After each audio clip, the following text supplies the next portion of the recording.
This week we're going to talk about tempo. Tempo are the fast and the slows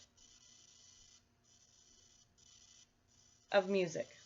So tempo markings are kind of complicated. We use Italian words in music a lot of the time. We talked about this with dynamics, but tempo we use Italian as well. So we go from very slow, like grave, to lento or largo, to andante, which means walking speed.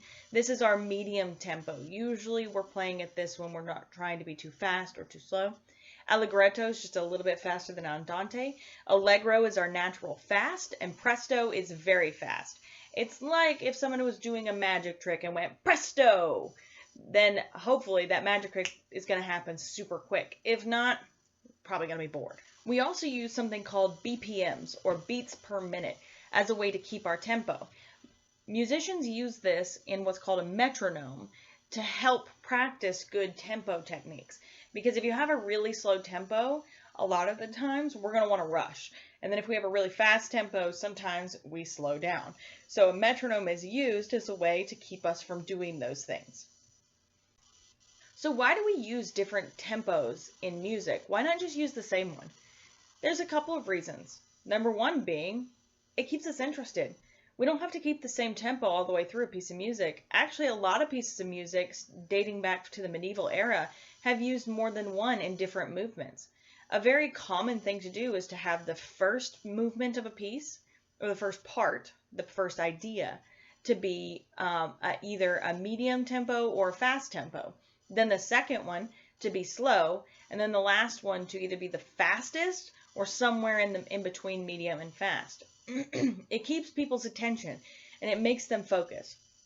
Another reason tempo is used, a lot of the same reasons why dynamics are used, to convey emotion. If you want someone to feel sad, you're not usually going to use a fast tempo. If you want someone to feel happy, you're not usually going to use a slow, steady tempo.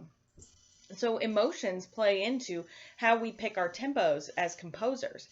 Tempos are also used in marches, where military personnel and soldiers would march across the battlefield. Different countries have different marching tempos. In the United States and Britain, we prefer 120, which is the same as Stars and Stripes Forever. This gives us a chance to march quickly, but not so quick that we're running. Whereas in Germany, they would use marches at 110 BPM, because their style of marching at the time was called a goose step, where you would raise your foot all the way up parallel to the ground and then come back down. So their style of marching was much slower, so they needed marches that matched that tempo. Germany doesn't use that style of march anymore, but their marches haven't really changed in tempo very much. So tempo can be used for a lot of things.